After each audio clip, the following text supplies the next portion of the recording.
নমস্কার বন্ধুরা, আমার নতুন একটি ভিডিওতে তোমাদের সবাইকে স্বাগত জানাই। এই যে আমি আর আমার ঠাম্মা এখন ধান মেলতে যাচ্ছি। আগের দিনও ধান মেলার ভিডিও তোমাদেরকে দেখিয়েছিলাম, বাবা আর আমি গেছিলাম। আজকে কিন্তু বাবা বাড়িতে নেই বলে আমি আর ঠাম্মা যাচ্ছি। এই যে ঠাম্মা আবার গামছাটাকে ভিজিয়ে নিয়েছে, যেহেতু রোদে অনেকক্ষণ আমরা থাকবো ওই জন্য। তো চলো ধান মেলার ওখানে যাই সবাই। দেখো, এটা আমাদের কিন্তু বাড়ির ভিতরে গ্রামের রাস্তার পাশে একটা জায়গায় এই যে 4 জায়গায় ধান মেলে দেওয়া রয়েছে। আর এই যে আমার ঠাম্মা গুটি গুটি পায়ে এগিয়ে যাচ্ছে ধান মেলার জন্য। আমি এসেছি ঠাম্মাকে হেল্প করব তাই।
ঘেমে ঘামা ঘামা হয়ে গেছি।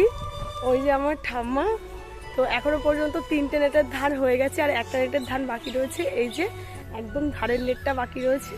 এটা হয়ে গেলেই কিন্তু পুরো আমাদের 4টে নেটের ধান ভালোভাবে মেলে দেওয়া কমপ্লিট। আর বিকালে হয়তো বাবা এগুলো ভাঙাতে নিয়ে যাবে। তো চলো লাস্টে যেটা বাকি আছে ওটা আমরা করে নিই এবারে। এই যে শুধু লাস্টের একটা নেটই বাকি রয়েছে। এবার আমি আর ঠাম্মা দুজন মিলে এই একটা নেট এখন শুরু করবো।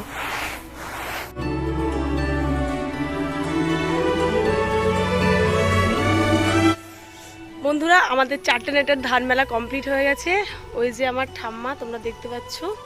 আর পুরো আমি ঘেমে পুরো স্নান করে গেছি। আমি তো পারছিলাম না প্রথম অনেকটাই পেরেছি। আর ঠাম্মা আমার সাথে ছিল, ওই জন্য হেল্প করে দিয়েছে। আর আমার মেজো জেঠিমা মাঝখানে এসে আমাকে কিছু জিনিস শিখিয়ে দিল, সেগুলো দেখেই করলাম। তো এখন বাড়িতে যাব, পুরো ঘেমে গেছি, স্নান করতে হবে। এভাবে থাকতে পারবো না বেশিক্ষণ। আজকের মতো ভিডিওটি এখানেই শেষ করলাম। সবাইকে টাটা।